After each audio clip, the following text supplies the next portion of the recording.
Broadcasting from Baltimore, Maryland, this is 5x3 Radio, where strength is for everyone.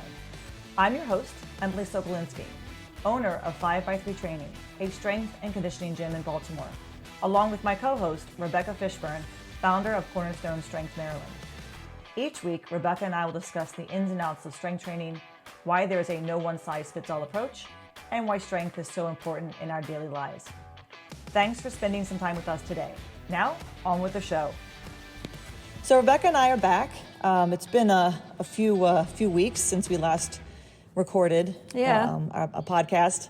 You went on vacation. Oh gosh, I don't even remember, Emily. Right. Actually, you went on vacation and you didn't go to the gym. Oh, that was insane. Yeah, I did. You did go to the gym? No, I didn't. I brought kettlebells down to the beach. Right.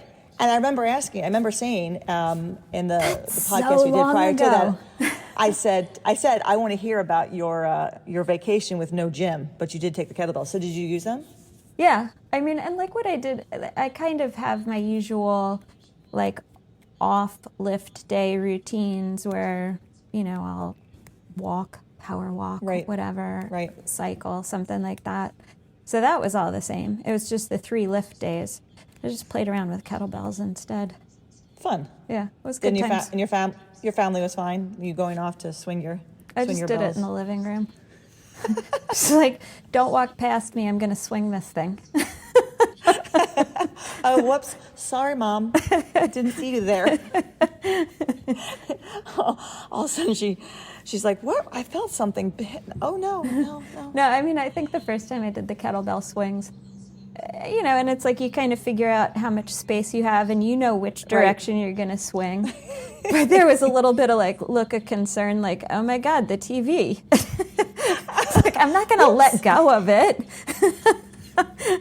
I'm not going to launch the thing. But it's if you don't know what exactly the person's going to be doing, if you've never seen kettlebell swings and somebody hike, it's crap,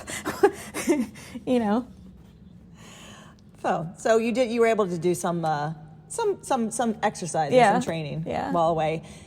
We did not do any training on our vacation as per usual. We went to Deep Creek. I sat on my butt and I read and I drank coffee. And at the end of the vacation, Diego said, you could do this at home too, if you wanted to, take a day to drink coffee and read. I said, no. That's a thing? That's a thing? Actually people do that for relaxing on the weekend? I don't know about that. But it was nice. And we did some kayaking and we did some walking. Fun. But it was nice to have that week off. I definitely came back and felt, my body felt better. And everything felt really heavy and hard that first week, as usual. But then by the second week, but I like that. You come back from a week off, and gravity has changed. It's like God, this squat feels so heavy, and even though I took some weight off of it, and then the next week everything's back to normal. So, but it was nice. It was nice to get away. So we have decided this is a subject that we have been thinking about for probably months, I'd say, and since we started one we've the been podcast. Talking about just off and on forever and ever. So it's a subject that Rebecca and I have been talking about for weeks, and it is a subject of body image. And full disclaimer, this podcast could be very touchy for many people. It does touch on a subject that some have a difficult time talking about and thinking about. But we both feel it's a subject that bears a discussion for men and for women, not just for women. There are definitely men that we have met and coached who have concerns about their own body and have their own issues with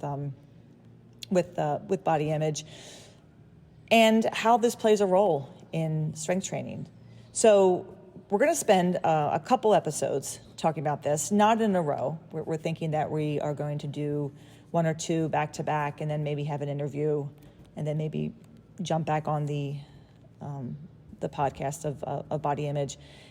But today's episode, we want to introduce ourselves and talk about ourselves around this topic. And Right. And why this topic is even something that we discuss on a regular basis. And it's simply because Rebecca and I have been there when we were younger. And it's taken, for me at least, it's taken a long time. It's taken a number of years. I'd say definitely 20 plus years of my life. Yeah, I mean, I don't know necessarily that I'd even personally say it's something I'm, shut the door on. Completely. Yeah, yeah. I'm a little older, Emily. Things are changing. You're 4.5 years older Emily, than I am. I'm going to tell you, there's a difference in my body at 45 and my body at 50. And yeah. I believe it. I mean, there's definitely a difference in my body at 45 than there was at 35. And at the same time, I am so much happier with my body at 45 than I was at my body at 35 and definitely at 25. So that's what's interesting to me, is to see the body image issue has, as I've gotten older, I have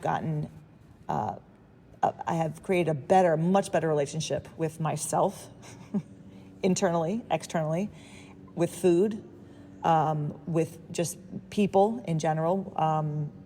And it's a subject that I never wanted to discuss when I was in therapy for it. I never discussed this. I always talked about something else because I realized it wasn't something that someone else was going to be able to fix for me. I had to take care of it for myself.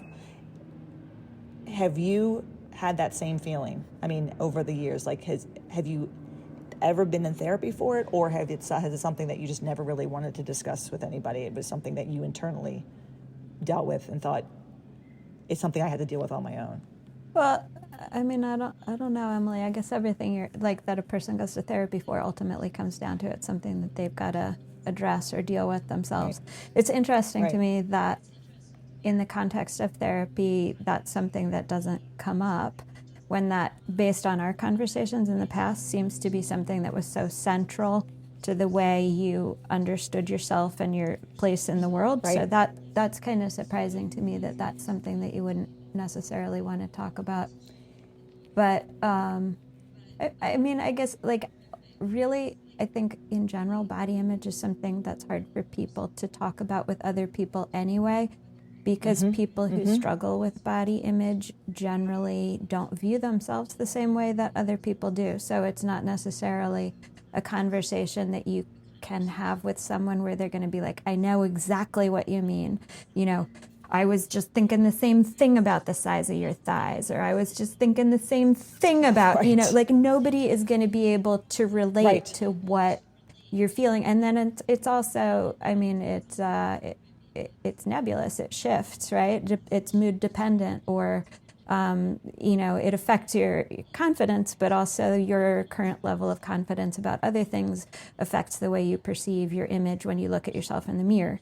Like, a person who's feeling confident is going to be more likely to focus, if they're looking in the mirror, on aspects of their body that they are more comfortable with. When they're feeling insecure, more likely to focus on aspects of their body that they are less secure about. So, I mean, it's, I don't know, it's just a hard topic to even be honest with oneself about, let alone have a conversation with someone. Yeah. But so why don't you back up, though, and say, like, because at one point you were talking about body image for you when you were in your 20s versus now. So go ahead, tell that story, fill it in for people who haven't had this conversation with you before.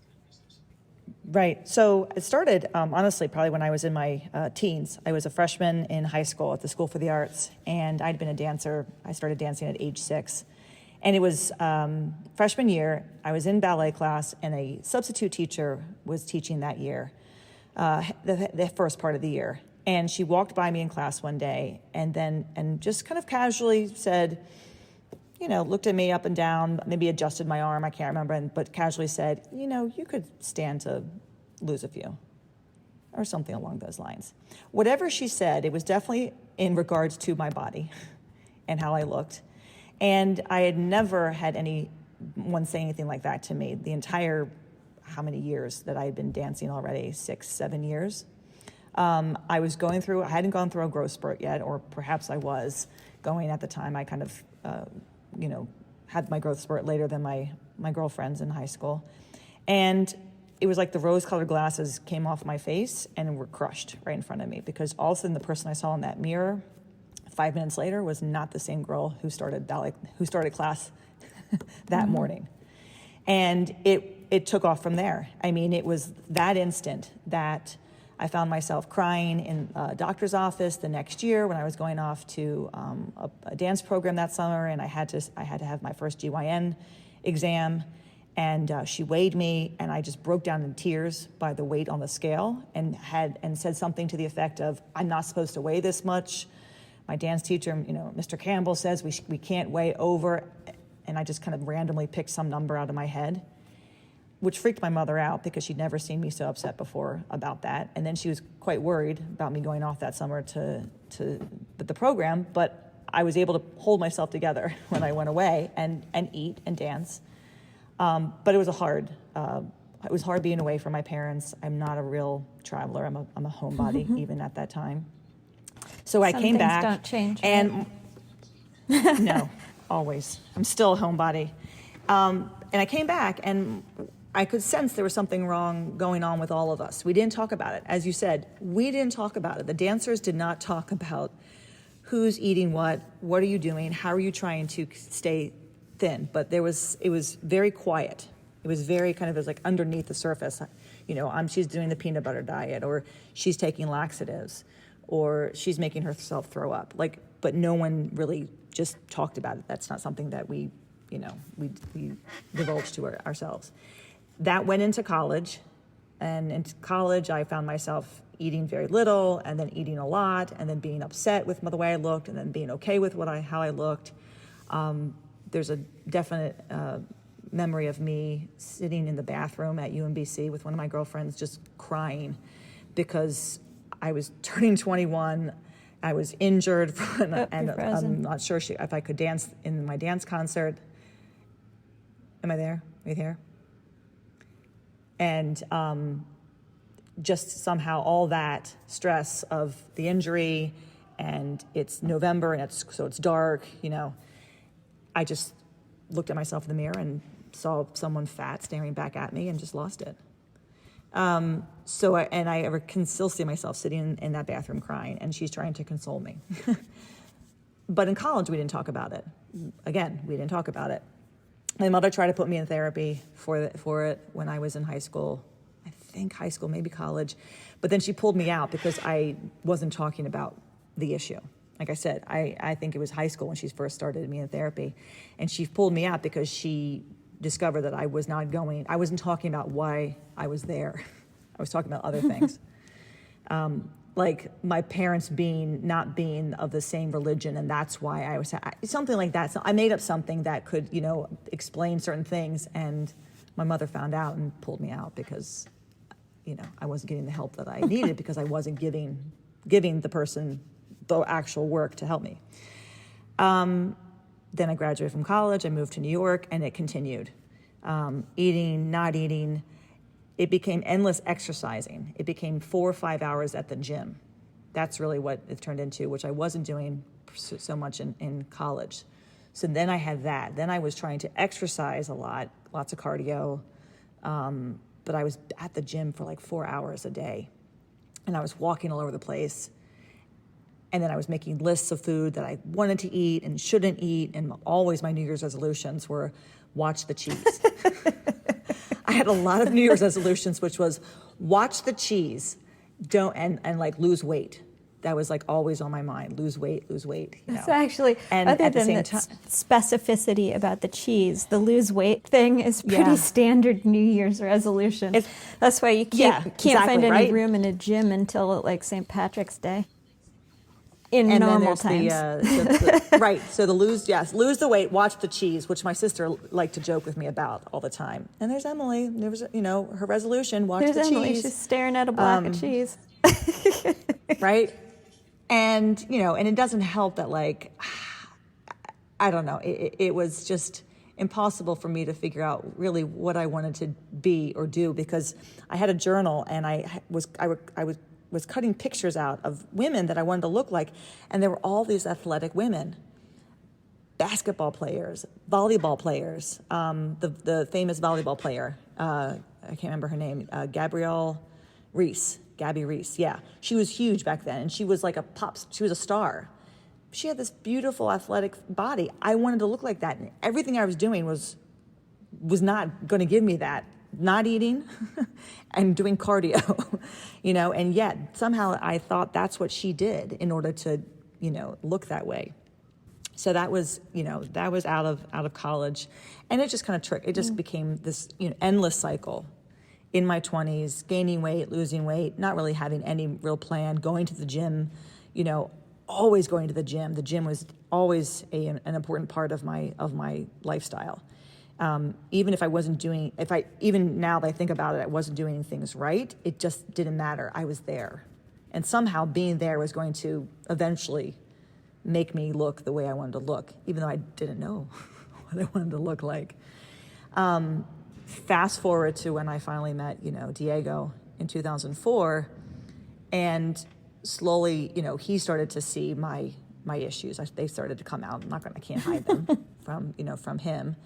My mother and sister had no way of helping me figure this out because it never bothered them how they looked or what they looked like.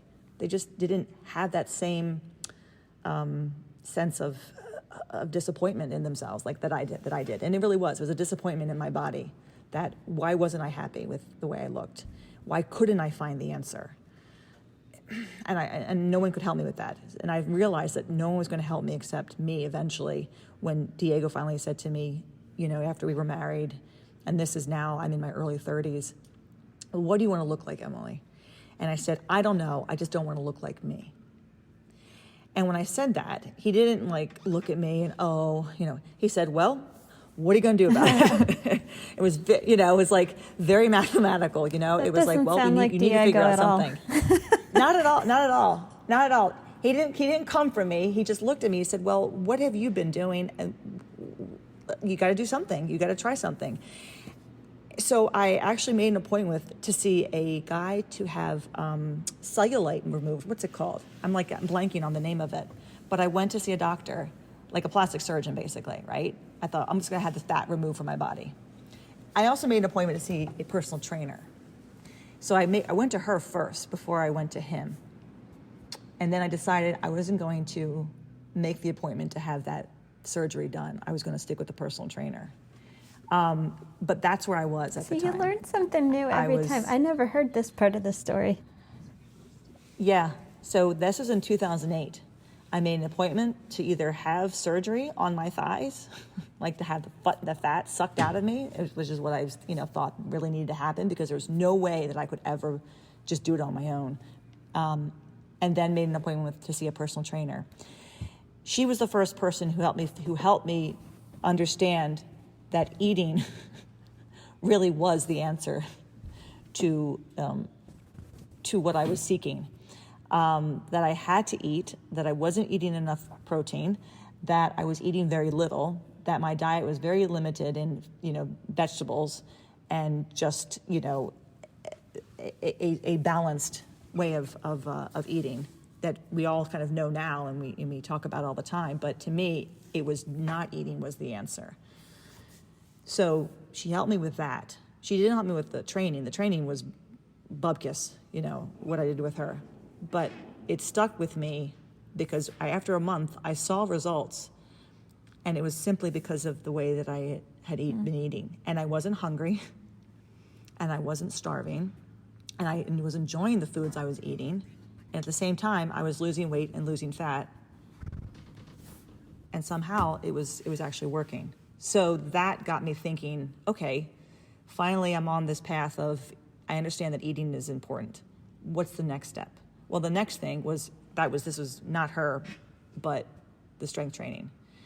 And that's a whole other story of how I got involved with that. So I don't know if I want to really go into that because that had everything to do with my back issues. But that definitely was the second part of the puzzle. So that was okay. That was the first piece. So that was the first piece of the puzzle was the eating, and then the strength training came 2 years later. from when Diego said, try this program because this helped Yeah. me with my back. And, that goes with the whole back episode, which we'll do a back episode eventually. So here we are today. Yeah. It's now 2020. So this was 10 years ago. I already had the eating part down. The strength training part came. Bam, within like 2 months, I'm thinking, oh, my back feels better. I'm stronger. I'm eating. My weight's going. I'm building muscle. I mean, it's been that little train now, up and down, of course, a little roller coaster ride since 2010. But what has been constant, even though my strength training has been a little bit, it's been good, but I had some other stressors in my life, with my sister. The eating became very constant, and the relationship with food became so much healthier, and my issues with my own body probably a good 5 years into that. So I would say probably 2015. I'm not going to say it like, I was fixed overnight, but eventually it's probably been the past, I'd say 5 years, I have been the happiest with myself than I'd ever been since I was 13 years old. And I can honestly say that there is in the back of my mind, like as you said earlier, I'm not frozen. I'm not like 100%. I'm not 100%, but damn, I'd say 99 point. Yeah. Well, I mean, I guess, I don't know if anybody ever gets to 100%. Doesn't everybody always have a little bit of I self-doubt don't about think so. some things? I think always. Yeah. I think always. So, I mean, I guess Always. there's degrees to this as well. And so, like, I've struggled at various points in my life with body image, but maybe not to the same degree. It was never anything that I was in therapy specifically for, even though you were talking around it. But that was never anything that that was like a main cause of seeking some kind of intervention or medical help. What's also interesting to me, I mean, it's like both of us are growing up, we're being misfed information, which is kind of, I mean, like a funny term to be talking about misfed information when we're talking about eating or not eating. Right. But Right. yeah, so your mom not being able to talk to you about it, like in the absence of information or absence of discussion, and like your friends fill in, your environment, and you're in an environment in dance where it's like very much based on being smaller and competitive, like competition around that. So, I mean, I think that's probably a pretty intense condensation of what people like what a lot of people might experience just with cultural influences, but you had that really Yeah, and I think we'll talk about this at another time, but definitely wasn't body dysmorphia was what I would say I have had, which many people have. Were some of my friends bulimic? Possibly. I definitely had met anorexic dancers. There weren't none in high school, but the dance programs I went to, I met them. I did try laxatives. One of my girlfriends in high school was doing that. I tried that later on. My college roommate would do that. Yeah, because I couldn't, I never could stick my finger down my throat. So trying to vomit was out, and I liked food too much to not eat it, and there was nothing in my life that I had to really control. So, and anorexia is a form of control. So it was like, well, where do I fit in? Well, the term body dysmorphia wasn't really, I guess, maybe around at the time. It is now, and that's definitely where I was, and where I was for all through high school, college, and beyond. So yeah, it's I tried going to therapy in New York. That didn't work. I've tried it. I tried it so many times, and I just never ever could bring the subject Yeah, up. that's interesting. I couldn't talk about it. I didn't want to talk about it, partly because probably I didn't want to face it, and I didn't know how this person was going to help me Yeah. deal But with it's also, I deal with mean, I that. think like to a certain degree, it's like you feel like that's what you're trying to achieve. And if you're asking somebody Yeah. else to help you stop being that way, you're afraid you're going to turn into what you're trying not to be. Or, you know what I mean? Yeah. Yeah. Like this is going to interfere with my ability to look like that dancer. Or have us, you know, if I address this, it's just going to turn into a different problem. Mm-hmm. And see, as a dancer who started with ballet, when I was 16, you know, one of my teachers said, "Emily, you're not going to be a ballerina," and that was upsetting to me. But she was right. She says, "You're going to be a modern dancer." So then I stopped looking at ballerinas and I started looking at, you know, dancers who did modern, and that they had a very different body than a ballerina. They were more muscular. Because they were expected to do more floor work, which meant they had more defined arms, more muscle definition in their arms. And all of a sudden, I was like, okay, I'm not going to be the stick figure over there. I'm going to look like that. But I didn't know how to be that. So it's like, my mind was kind of blown. I'm like, how do I look like either of these worlds? How do I go about looking like her? So it was hard then to even be a modern dancer because I'm like, what does a modern dancer look like? Oh, she looks like that, but I don't look like that. I've got, you know, a bigger chest than she does. So there was an obsession with how big my chest was. Like not having breasts was very important to me because it was uncomfortable and it wasn't what a dancer had. Yeah. And that's so weird because so many women get implants wanting to have bigger, and all I've ever wanted So was Emily, smaller. I got to say that does Smaller, not sound smaller, strange smaller. to me because I was a cross country runner. And do you remember? I'm older than you, and you may not remember the skipper doll. Do you remember the skipper doll Oh, yeah. with the arm? I never had I a didn't skipper have that doll. one, but the arm that spun around and then she'd grow breasts like she was going through puberty. I was like, I don't remember oh yeah, that one. there was that one. And so I was always like, that's what I need to be able to do. Like, spin my arm around, have him go away for cross country practice, spin him back around so I can go to the high school dance. It was the worst thing that happened to me. I think was going through puberty. Like I was dying. I was like, no, these can't get any bigger. And you know, I don't have anything anyway. But but it was too much. Dancers don't look like this. Dancers don't have So this. all of this is interesting because, like, I in this conversation and in regards to what we normally talk about with what we like about strength training, it's about function. What can you do, right? And none of this is a conversation about what. Well, I mean, like a little bit about what this ballerina does as opposed to what this modern dancer does, but that wasn't the mindset or the focus. It was all on appearance. And I don't think that's probably not uncommon, right? Like just in society in general, I think we overfocus on what people's bodies look like instead of what their bodies are capable of doing. Yep, and that's exactly what I was up until 10 years ago when I started strength training. Yeah.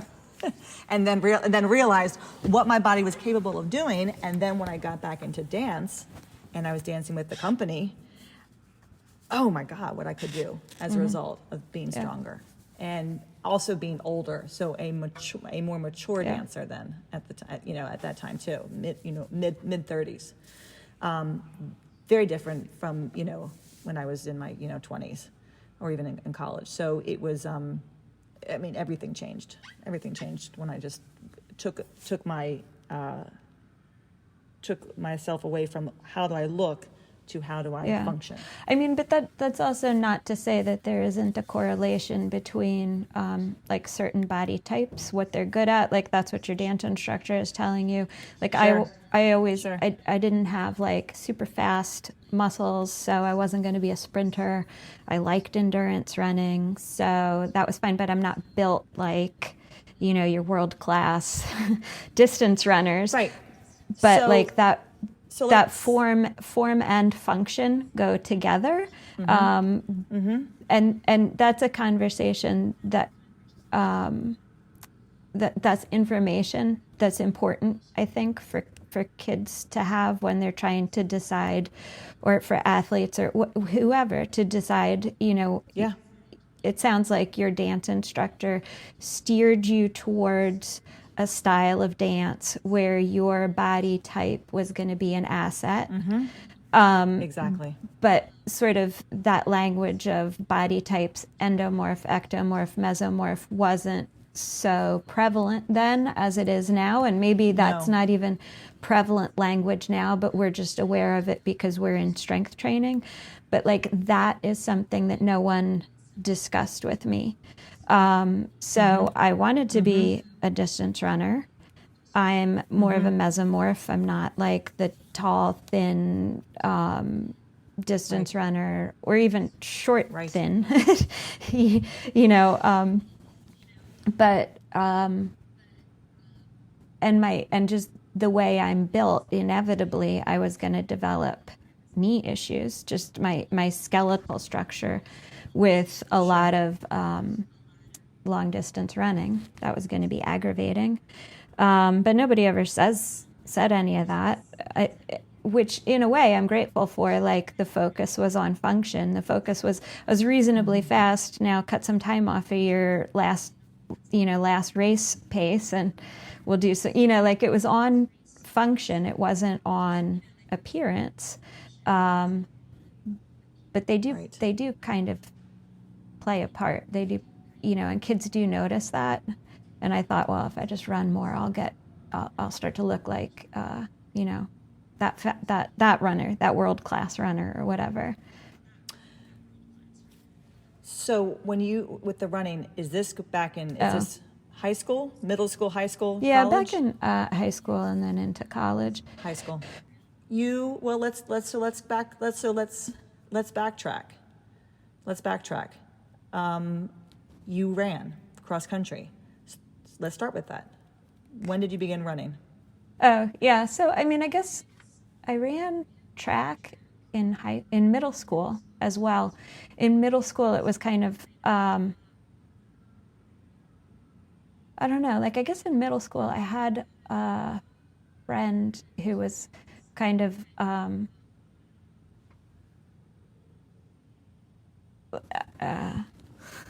right. Take a cut all moment. of this. No, but I guess like I'm just trying to think about like when I first started running in middle school, a lot of it did have to do with like I had a friend who was competitive about being thin. And running seemed like a way, in the same way that you're describing that you were not eating as a way to be thinner. It was like, okay, well, I like running. That's a way that I'll probably get thinner. And so that's kind of where it started with me. And I probably had more issues with trying to be friends with that girl by being thin, because that was the thing that she valued. And I mean, you see it in the culture around us. You'd see it in the movies. You'd see it in the magazines. It seemed like, that was probably what you needed to do to be popular or whatever. And so that's kind of maybe where the running started, or one of the influences in how I got into running in the first place. But then when I got into high school, it did become like more of a competitive sport for me, because I was decently good at it. Right. And I enjoyed it, and I would run long distances. Just decompress. It was a good like stress release for me. So there were a lot of benefits about that for me for a lot of different reasons. But it was definitely also always an aspect to it that like seemed to be related to weight management or appearance or trying to be smaller. And some of that trying to be smaller was trying to be faster or more aerodynamic or whatever. Sure. But, no one ever really explained this with the different body types. And, that's all fine. But I never had any coach say, oh, you need to lose weight. Like I never had an authority figure or somebody that was guiding me towards meeting my race time goals, telling me I needed to lose weight. Gotcha. Whereas like that's a situation you had that's got a lot more power and a lot of that carries a lot more weight. So that's kind of the wrong word. No, but I mean, no, it does. And so into college, well, actually, what happened with the girl that you were trying to be Oh, yeah, but see, competitive that with? was all part of it too. Like we stopped being friends. Like we moved up into high school. 3 different middle schools converged. Friend groups shifted. Yeah. Okay. She got in with a different crowd. I got in with a different crowd. And that's when, I mean, like the running for me at that point was like really excellent because I got to be friends with kids on the team who were different grades and had, performance goals. And, it sort of gave me a different way of looking at things that I think was beneficial. But yeah, and then I ran in college, but it's just, I don't know. Like, I'm not a super competitive person. I should have probably run cross country in college, but I didn't actually do that until like, I did a 9th semester where I went back and did student teaching. And that's when I decided I was going to run on the cross country team. Because I still had eligibility because I hadn't used it. Like, what? Late bloomer. So with your relationship with yourself and with food, how did that? Was it more the running? Was it more the exercise was going to change how you looked or how you felt? Was it a combination? Like for me, it was definitely the gym especially in college and then after college, it was definitely going to the gym. Plus, can't eat that, can't eat that, can't eat that, can't eat like a lot of denying myself. Yeah, I think like when I was in middle school, it was a lot more of like not eating. And that was like, I had this friend who was, competitively trying to be skinny. I remember there was a time we're in the car and she takes her hands and put them around her thigh. Like my thumbs touch. Can you do that? And I couldn't. Yeah. Right? So that kind of thing. And so at that point, I wasn't really as into running. So it was sort of just like, I don't think I'm going to eat that. I'm not going to eat that. Then when I got into high school, it was more of just the exercise. And then when I was in college, I had this roommate who I think at the time we had, between the two of us, one of us had read an article that was about exercise bulimia. And both of us were like, oh, that's what you are. Oh, God. And that was kind of like, for sure, my roommate, like she'd stress out about exams the next day. She'd order a pizza, eat the entire thing, then not eat for days and run. She'd just like disappear and go run for hours. And so, I mean, I know it never was really as extreme as that, but that was definitely an influence on my relationship my relationship with food or with exercise when I was in college. But it was always just a thing that I did. It was always just a part of my day. Like running wasn't necessarily so much. It was just a, box I had to check the same way I have to drink a cup of coffee in the morning, you know? Right. But anyway, I mean, I guess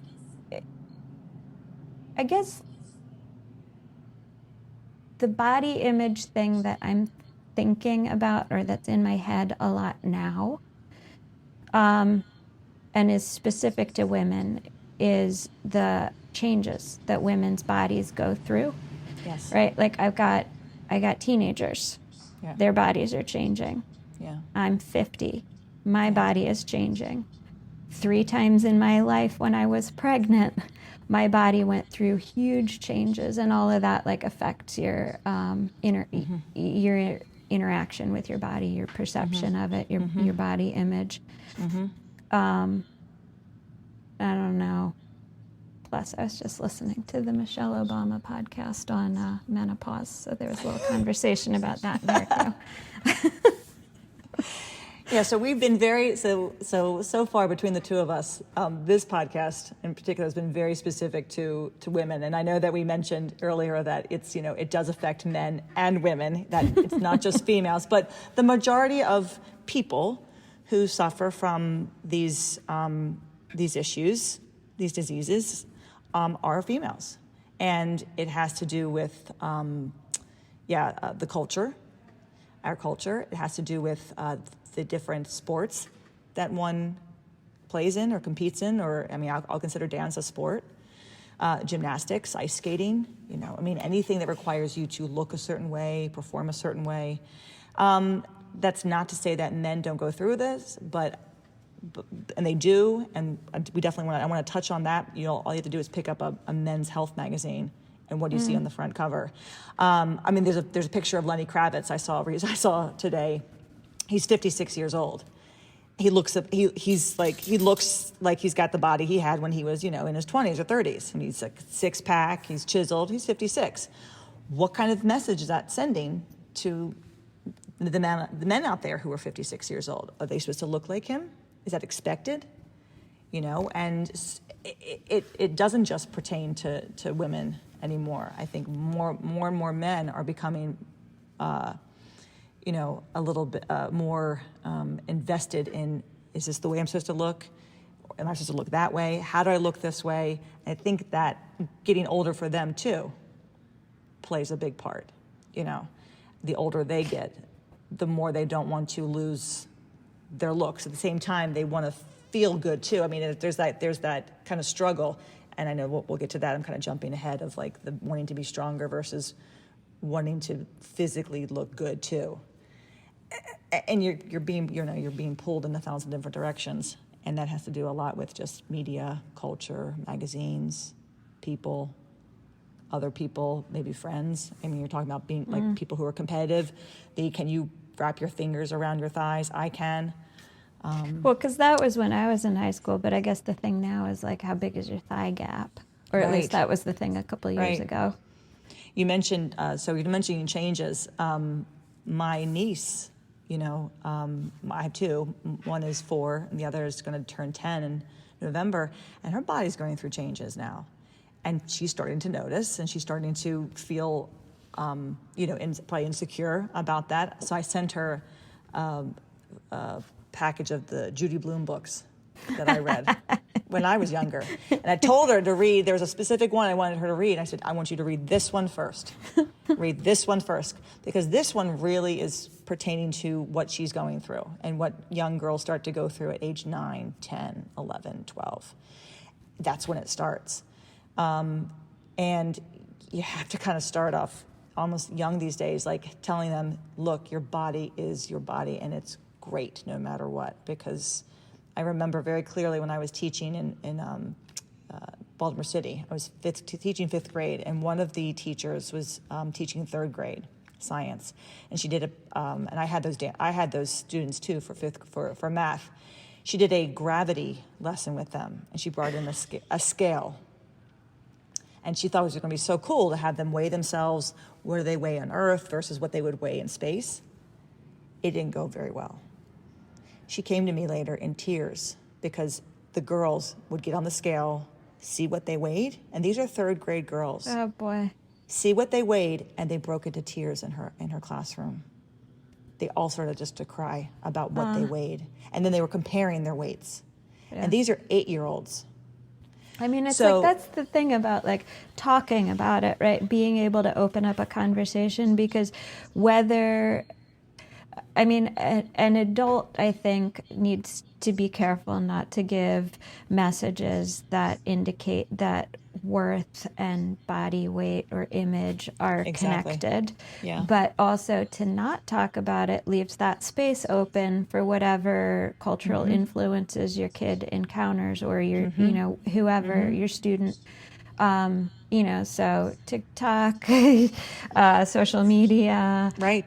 Because my kids were telling me they're, your For You page is dependent on what you look at, but they said there's there's like a trend, or has been a trend, that's got to do with, like, I forget what it was, but like, basically being anorexic or not eating, so there's like cultural influences basically. So if you didn't have the friend that I had in seventh grade, TikTok will find that friend for you. So, but even before that, like, movies, how thin the actresses were, the cover models, any of that's going to fill in the void, or where people will, make stuff up on their own, right? Like, oh, I guess I don't need to eat. I shouldn't be eating. Or, oh, I guess I need to go to the gym 5 times a day. Or, that's fast forward all that thinking that I had for so many years to now what we both do as coaches, right? We coach people. What do? We teach them how to, squat, press, bench, deadlift, among other things, push-ups, chin-ups, and whatever, we're trying to create stronger individuals, people who move better, because these people sit all day for work, or they're getting older and they want to play with their grandchildren, whatever whatever it is. We know that strength is the epitome of what we should be. We should be strong, and we can get stronger no matter what age, no matter where we are. We have the tools. And no one did that when I was, younger. I didn't have that. I didn't have that thinking.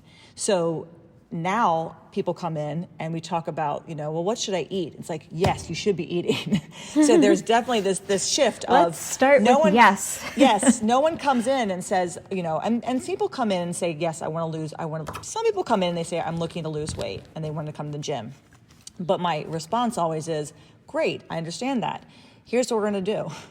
We're going to put you on a strength program first, and we're going to make you consistently come and train 2 to 3 days a week.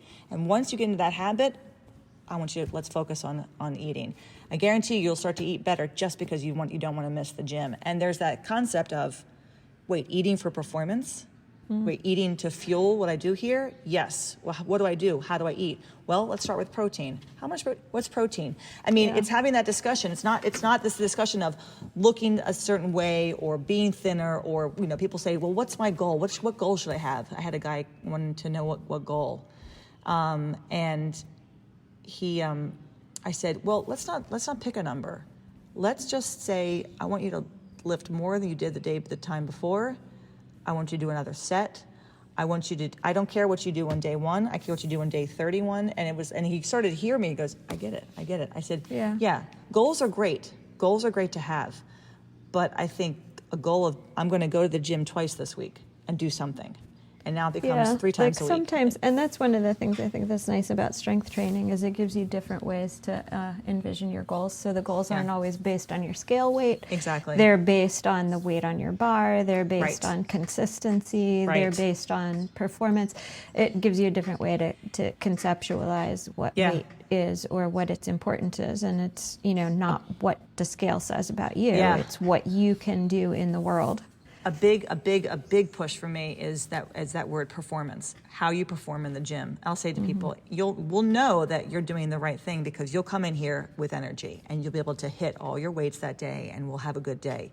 If you're coming in tired, if you're coming in fatigued, if you're coming in, you're dragging yourself in, or you're passing out, or you're getting dizzy, I want to know, because that's going to indicate what you're doing outside.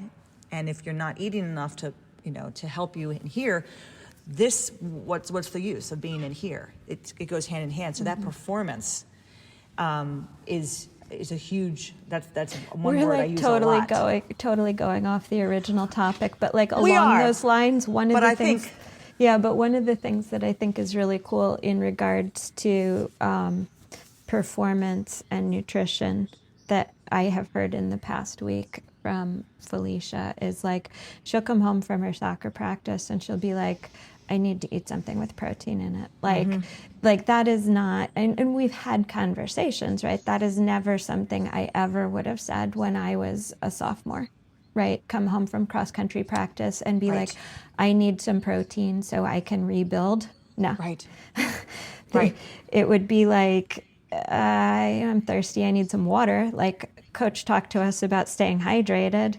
And I mean, to a certain degree, I'm glad Coach never told us that, like, we you know, I don't know. There's ways that conversation could have gone wrong. But yeah. Yeah, no, but I think I know we started Actually, going off, but you know what? I'm trying to think back, and that might be entirely wrong. My high school coach may very well have talked to me about what I was supposed to be eating, and I think I probably tuned it out because I'm starting to remember. Because the bigger thing when I was in high school is I was vegetarian, so it wasn't. It was that's 100% wrong. There were lots of conversations, but they took place between my mom and my coach because my mom was afraid I was like not eating properly. so no one ever talked to us about eating. My teachers never discussed that with us. It was not about that, and definitely in college, my instructors didn't talk to us about that. My eating revolved around going to the bookstore, the Quad, and getting a bagel, a banana, and a Power Bar, and that's what I'd have all day until I went home and had dinner, if I had dinner when I came home, because I lived at home and commuted. So that was my daily eating, and even into meeting Diego and teaching, my breakfast consisted of a yogurt and banana. A yogurt, not a Greek yogurt, not not skyr, not like protein heavy. A yogurt, like a Yoplait, and a banana, and then a frozen burrito that defrosted in my lunch bag, because I refused to go to the teacher's lounge because all they did was bitch there, so I didn't want to use the microwave. So I would eat this frozen ass burrito, and then go home and have like cheese and crackers. That was before I met Diego. Then when I met Diego, That was like not following your New Year's resolution, Emily. I still had a yogurt and banana. I still had a frozen burrito, but then dinner was actually like something he made.